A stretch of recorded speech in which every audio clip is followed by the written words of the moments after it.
que se encuentra en la frontera con la Franja de Gaza.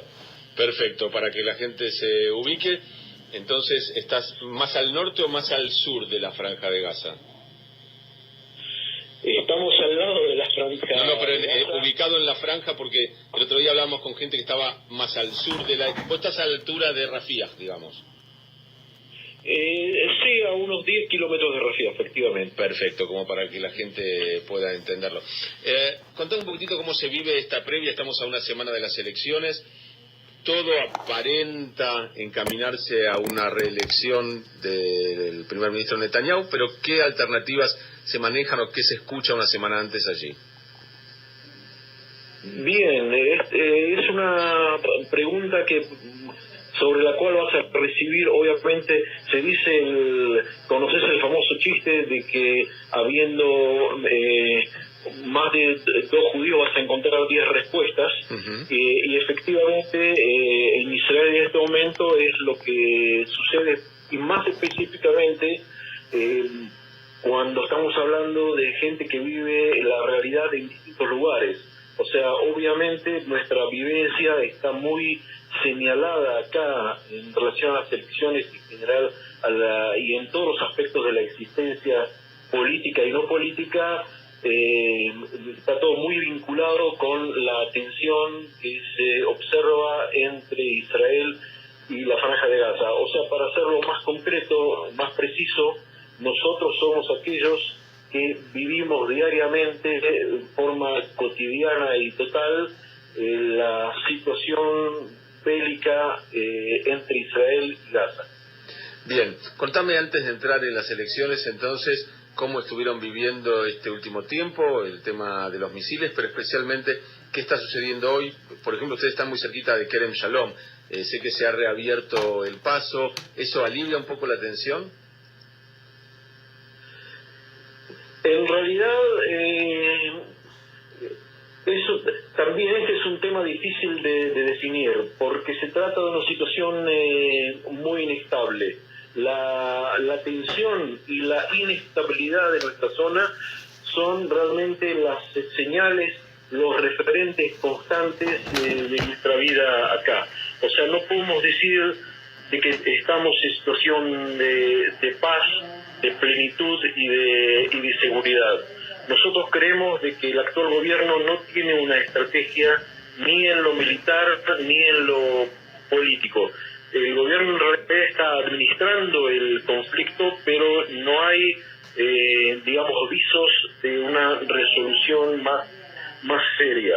Entonces es cierto, hay situaciones como puede ser la apertura parcial de fronteras que pueden aliviar de alguna manera la tensión, pero si tenemos en cuenta digamos todo el sufrimiento de la población en Gaza sumado a la actitud beligerante de los sectores extremistas, de los sectores islamistas que acuden al terror como vía de resolución del conflicto, entonces digamos que la sumatoria de estas actitudes, tanto de parte del gobierno de Israel como de nuestros vecinos de Gaza, no deja mucho lugar como para un optimismo mayor.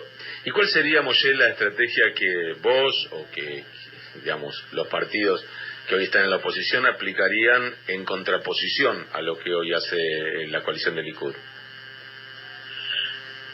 Primeramente, tener en cuenta que, digamos, no se trata de algo que tenga una resolución fácil, no hay recetas mágicas, pero el pensamiento que tiene que primar en Israel es que el tema de Gaza no tiene una resolución militar, o por lo menos que digamos que la vía militar no es la solución definitiva. En última instancia puede ser la combinación entre respuestas de tipo militar frente a acciones de agresión, pero también tiene que haber algún tipo de programa o de estrategia más seria frente a una franja como la de Gaza, en la cual en 400 kilómetros cuadrados están viviendo 2 millones de personas. Nosotros creemos de que efectivamente en eso el gobierno de Israel tiene razón.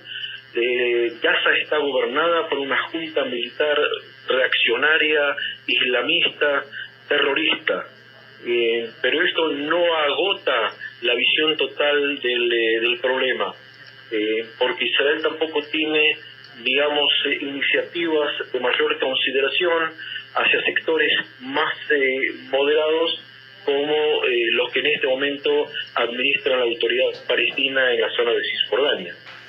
Ahora, el crecimiento del grupo terrorista Hamas, por supuesto que se dio, y la formación y la llegada de lo que hoy conocemos de Gaza se dio a partir de la desconexión unilateral, o sea, de la salida de Israel en forma total de la franja de Gaza. ¿Qué debió haber sucedido allí? ¿Se debió haber permanecido? ¿Debió haber habido algún tipo de control? Lo digo pensando en Cisjordania, si Israel se retirara de Cisjordania para permitirle al gobierno actual de, digamos, la autoridad palestina formar un Estado. ¿Qué pasaría en ese espacio sin control? Tu observación es muy cierta y es una duda compartida por muchos israelíes. Pero como bien lo definiste, la retirada de Israel fue una actitud unilateral, no estuvo acompañada por ningún tipo de negociación política. En realidad, muchos consideran de que esa retirada fue uno de los actos de mayor lucidez política y militar del primer ministro de aquel momento, el ya fallecido Ariel Sharon. Pero nuevamente, esto no estuvo acompañado de un pensamiento mayor, de una estrategia, de algún tipo de vinculación un poco más seria. Nosotros creemos que se debe entablar un diálogo y buscar formas de convivencia tendientes a una futura paz, tanto con la franja de Gaza como con la zona de Cisjordania.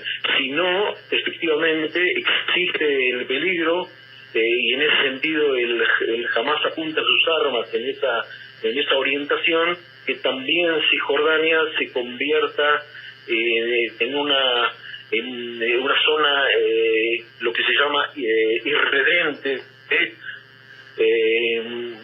destinada a apuntar sus armas en forma constante contra Israel y quizás también contra otros países árabes de la zona. Moshe, uno de los conceptos que en general se escuchan por parte del grupo Hamas y que de alguna manera podrían también defender a algunos israelíes es la idea de que para alivianar la carga que sufren los habitantes de Gaza debería levantarse o parcial o totalmente el bloqueo.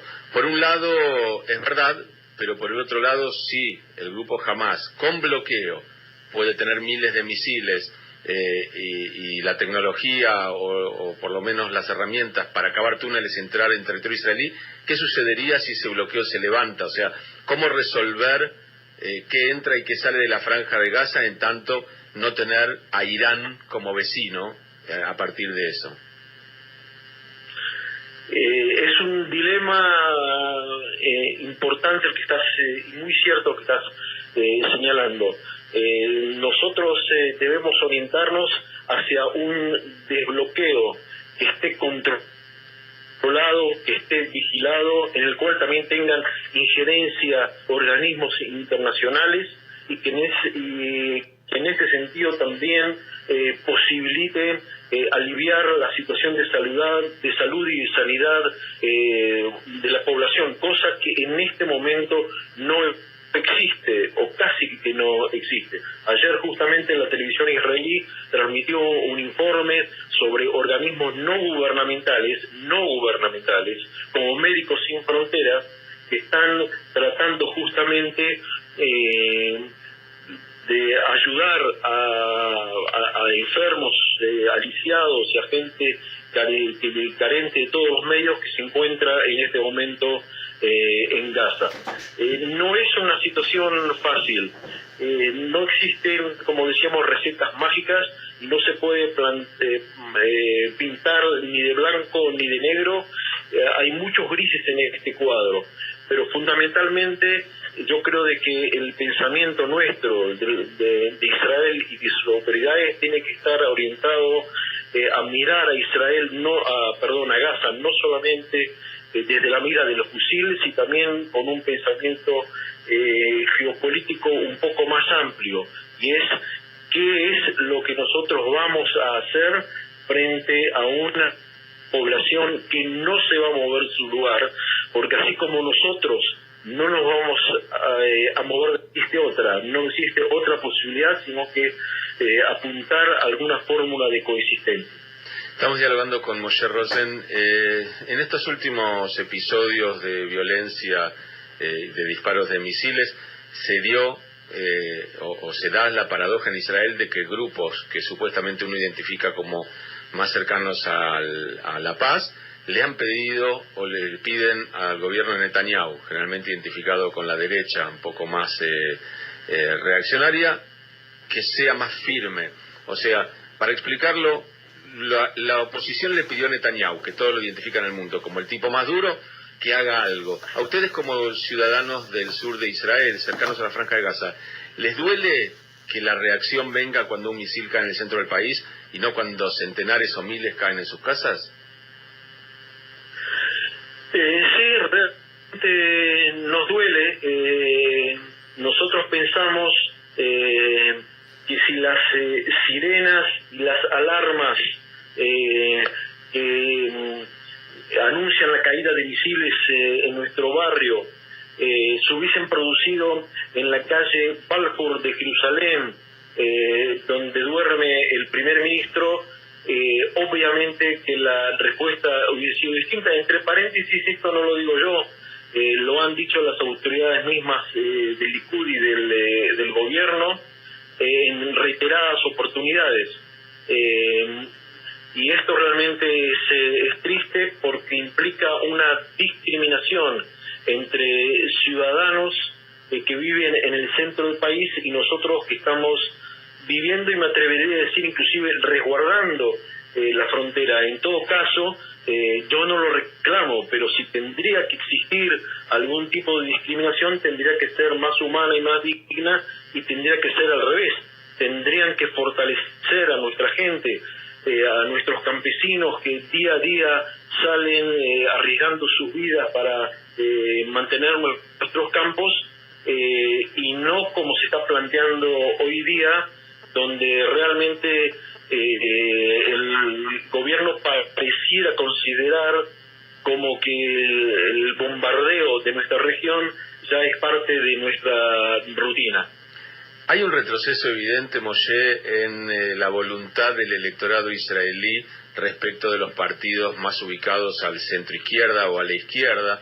De alguna manera también eso refleja una situación que está ocurriendo a nivel mundial, porque son muchos los gobiernos de derecha que han llegado al poder en distintos países de Europa, por supuesto que en Estados Unidos. Pero ¿por qué atribuís esa situación en Israel? ¿Y quién es hoy el candidato que en esta elección o en alguna que siga podría enfrentar con algún éxito a Netanyahu para cambiar de alguna manera la orientación política del gobierno? Creo que definiste bien la situación, el cuadro geopolítico internacional de nuestros días, que efectivamente se encuentra bajo el signo de un retroceso que podría llamarse conservador o de derecha más extrema, y que lo vemos en Estados Unidos, lo vemos también en Brasil.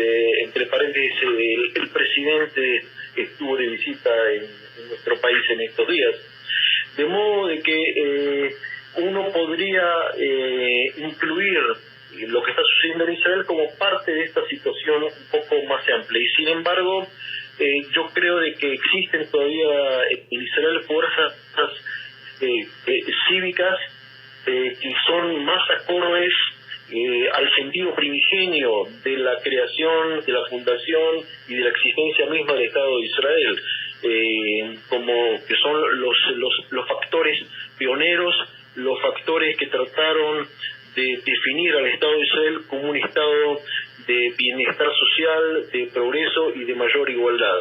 Hoy día nos encontramos en una situación bastante diferente, pero yo creo que se puede revertir. Paradójicamente se puede revertir, entre otros motivos, por el hecho de que el actual primer ministro, que algunos consideran, como vos mencionaste antes, una eventual reelección, pero él se encuentra en este momento acusado por lo menos por 5 casos en los cuales, o 5 carpetas judiciales en los cuales se lo sospecha de cohecho, soborno, corrupción, etcétera, etcétera. Y de ese punto de vista tengo la sensación de que inclusive ciudadanos de Israel, con los cuales yo discrepo en cuanto a su concepción ideológica, porque son gente que se define de centro o de centro derecha,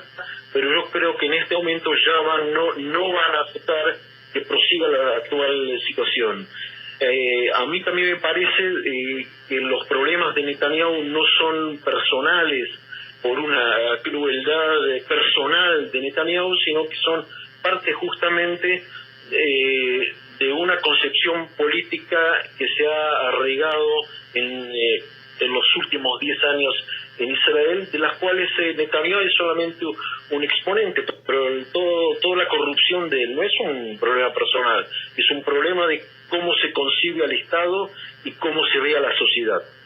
Moshe, seguiría hablando realmente toda la mañana porque es súper interesante y lo vamos a seguir haciendo en otro momento. Te agradecemos muchísimo por este tiempo y seguramente después de las elecciones nos volveremos a encontrar para charlar sobre los resultados, pero más que nada para seguir charlando sobre el destino de Israel que tanto nos importa. Les agradezco mucho esta iniciativa y esta comunicación, y desde Israel me permito también saludar a todos aquellos que sufrieron en combate o fuera de combate la guerra de las Malvinas. Ninguna guerra soluciona nada y la peor de las paces es mejor que la mejor de las guerras. Un abrazo grande, Moshe, gracias. Chao. Allí estaba Moshe Rosen, muy interesante, muy interesante. Yo sé que hay analistas políticos, que hay ciudadanos inteligentes en todos los países del mundo y en todos los espectros políticos, pero me resulta muy interesante cómo el pueblo de Israel piensa su Estado.